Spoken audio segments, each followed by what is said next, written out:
हम छोड़ेंगे नहीं, हम छोड़ेंगे नहीं पाकिस्तान को, हम हमला कर देंगे। हम अगर अमेरिका हट जाए और कहे गो अहेड, और ट्रंप ने कह दिया है कि we will not allow them to have a bomb, और अगर वो अब उन्होंने कहा है कि अब अगर आप कह रहे हैं कि आज उन्होंने ये कहा है कि हम इनरिच करेंगे और बॉम्ब भी बनाएंगे, हमारा ये हक है, तो then I think war is certain, पक्का। पाकिस्तान साइलेंट है। पाकिस्तान कहता है कि let's wait and watch, because हमारी इकोनॉमी है कमजोर। हमारी कमजोर इकोनॉमी, अगर ये हम फैसला करेंगे, कहेंगे कि हम भारत के अंदर हमला करने लगे हैं और हम हर अब मुझे ये वजह हो सकते हैं ना राना साहब। एक तो हमारे प्रॉब्लम्स क्या हैं, हमारा प्रॉब्लम ये है कि हम कभी बजट को मैनेज नहीं कर सकते, और हमने कभी अपनी इकोनॉमिक्स के अंदर वो रह नहीं सकते। तो हमें किसी चीज़ पैसों की ज़रूरत है, इन्वेस्टमेंट्स की ज़रूरत है। किसी तरीके से अगर वो हमें मदद कर दें तो पाकिस्तान के लिए बहुत अच्छा होगा। 93 मिलियन लोग हैं इस वक्त पाकिस्तान में जो पॉवर्टी लाइन के नीचे हैं राना साहब। दोनों तरफ के जो पॉलिटिशियंस हैं उनकी तरफ से आ जाती हैं, और उसी को देखते हुए अब जो कह लीजिए कि जो डॉक्टर जयशंकर ने जो इंटरव्यू दिया है उसमें उन्होंने यही बात की है कि पाकिस्तान के अंदर तक जाकर अटैक कर सकते हैं अगर हमें कोई ऐसी बात लगी कि पाकिस्तान की तरफ से कोई नुकसान किया गया है या नुकसान करने की कोशिश की गई है। तो कहते नहीं माननी यार अमेरिका। कौन होता है अमेरिका में बताने वाला? Who is the so the only country is Pakistan. So वो कह रहे हैं हम we will strike deep inside. So इससे मुराद क्या है? इससे मुराद है टेरर फैलाना। इससे मुराद ये है to give a message, to give a message to the countries in the region, look how capable India is। और पाकिस्तान क्या करता है? पाकिस्तान साइलेंट है। पाकिस्तान कहता है कि let's wait and watch, because हमारी इकोनॉमी है कमजोर। हमारी कमजोर इकोनॉमी, अगर ये हम फैसला करेंगे, कहेंगे कि हम भारत के अंदर, और चाइना हमारे लिए भी आके नहीं लड़ेगा, चाइना हमें बहुत मदद करेगा, मगर रेड आर्मी इधर नहीं आएगी। अब इसलिए कि ये जो मूडी है, ये चाय वाले ने हरकतें जो की है चीन के साथ, खास तौर कश्मीर के ऊपर, खास तौर उसके जो अब कश्मीर का जो लद्दाख और दूसरे एरियाज हैं, चाइना नहीं चाहता कि इंडिया आके कुछ करे, तो इंडिया जो थी वो एक तरह से ठीक नहीं हुई और बिगड़ती ही चली गई। और उसके बाद हालात यहाँ तक आए कि ऑपरेशन सिंदूर जो है वो लॉन्च किया भारत ने, और पाकिस्तान की तरफ से भी कुछ नाराजगी तो जरूर दिखाई गई और कहा यही गया कि जी आपने हमसे बात करनी चाहिए थी। जो है वो will go deep inside, and this is what the politico has also explained. So Dr. Jaishankar basically is taking a tough line on Pakistan, and that tough line is definitely makes the case कि India समझता है कि nobody can stop us, nobody can tell us, nobody can educate us, nobody can warn us, nobody can tell us what to do and what not to do। हमें कोई बंदा ये ना बताए हमने क्या करना है। हम एक आज़ाद मुल्क हैं। We will not listen to any country. We will not pay attention to any country, and it will be decided by us, only by us। नमस्कार दोस्तों, स्वागत है आपका मेरे एक नए वीडियो में। दोस्तों, भारत के धाकड़ विदेश मंत्री हैं श्री ए जयशंकर जी, और हमेशा सुर्खियों में रहते हैं। पाकिस्तान को धमकी देने के मामले में तो आगे ही रहते हैं, और भारत का जो पक्ष अगर रखना होता है विदेशी मीडिया के सामने या विदेशी किसी सीनेटर के सामने, तो बहुत बेबाकी से अपना पक्ष रखते हैं और बहुत ताबड़तोड़ तरीके से बयानबाजी करते हैं। तो भारत के खिलाफ जो भी नफरती हरकतें हैं जो पाकिस्तान से उठती हैं, उनको सीधी धमकी है। पाकिस्तान के अंदर बैठे हुए जो ये टेरर कैंप चला रहे हैं, जो भी पाकिस्तान की सेना, उनको सीधी धमकी है कि अगर आप लोग नहीं सुधरे तो अभी हम आधा घुसे थे, अगली बार हम पूरा घुसेंगे और पूरा पाकिस्तान को नेस्तो नाबूद कर देंगे।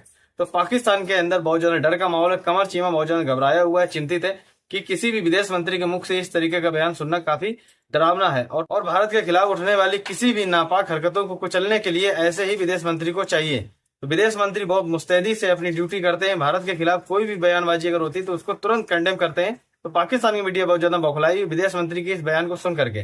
चलिए वीडियो देखते हैं और मैं मिलता हूँ वीडियो के अंत। आपने कोई बात भी ऐसी नहीं कही है जिससे कि ये जाहिर हो कि वो भारत से नाराज हैं या इस ऑपरेशन से नाराज हैं या किसी किस्म का भी वो उनको कोई कह लीजिए अपसेट है।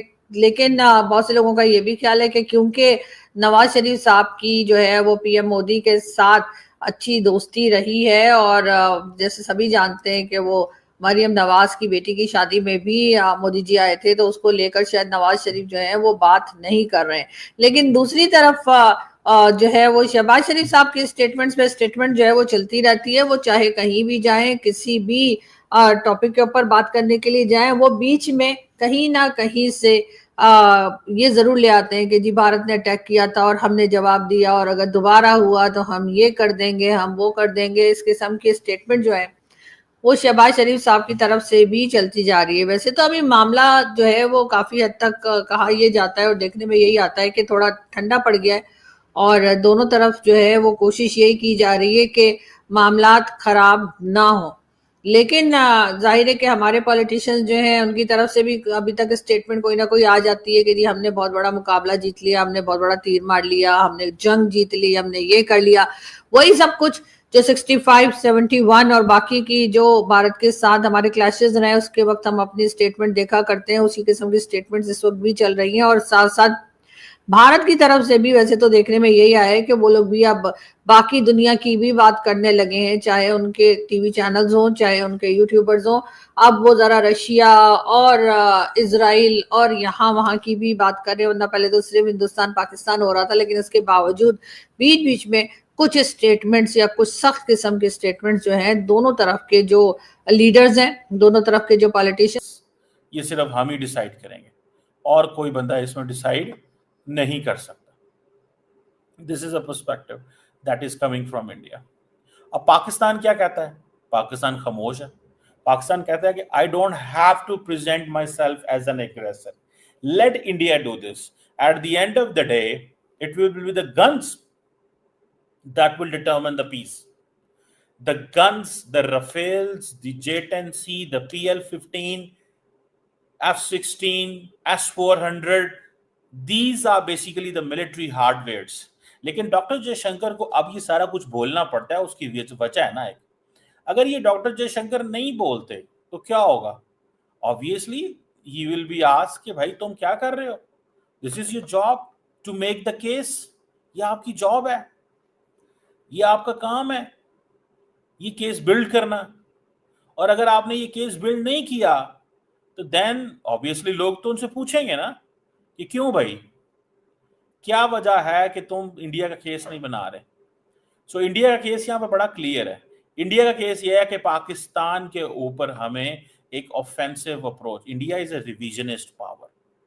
वो कहते हैं पाकिस्तान को है कि हम रिविजनिस्ट पावर है। Pakistan is not a revisionist power. When Indians say कि नेपाल के अंदर भी हमारा निजाम। तो दोस्तों देखा हमने वीडियो कैसे विदेश मंत्री के बयान को पाकिस्तान की जो मीडिया है काफी डर रही है और काफी बढ़ा चढ़ा के प्रस्तुत कर रही है। हालांकि विदेश मंत्री ने इन पाकिस्तानी को चेताया है कि आप लोग सुधर जाइए, भारत के खिलाफ जो भी टेरर कैंप चला रहे हो, भारत के खिलाफ जो भी मुजाहिदों को तैयार करते हो और भारत के अंदर आतंकवाद फैलाने के लिए भेजते हो, इनको आप सुधारिए।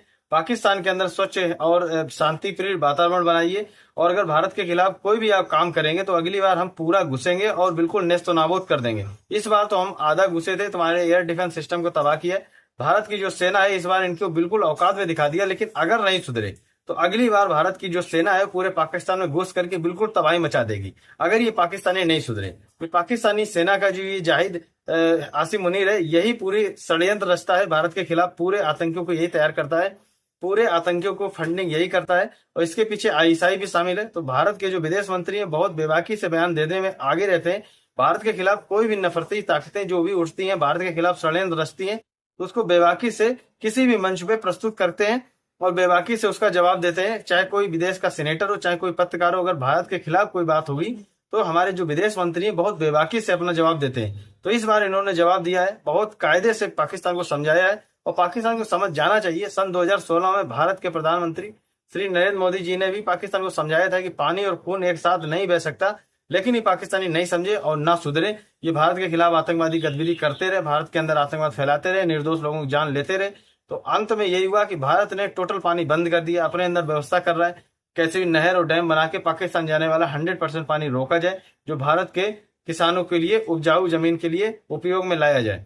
तो पाकिस्तान के अंदर अभी हालात बहुत बेकाबू है पानी को लेकर के। अब एस जयशंकर जी ने जो भी बोला है उसको गंभीरता से लेना चाहिए पाकिस्तानियों को, पाकिस्तान की सरकार को, पाकिस्तान की सेना को, कि अब ये सुधर जाए और पाकिस्तान के अंदर जो भी टेरर कैंप है, जो भी आतंकियों का ट्रेनिंग कैंप चल रहे हैं, जो आतंकियों को तैयार करके भारत के अंदर भेजते हैं, उनको बंद कर दें। नहीं तो आगे आने वाले समय में जो भी हमारे विदेश मंत्री जी ने बोला है कि इस बार हम पूरा घुसेंगे और बिल्कुल नेस्त नाबूद कर देंगे। तो आप लोग क्या समझते हैं, कृपया करके कमेंट करके बताइएगा। दोस्तों अगर आपने चैनल नहीं सब्सक्राइब किया तो कृपया चैनल सब्सक्राइब करें, वीडियो को लाइक करें, वीडियो शेयर करें।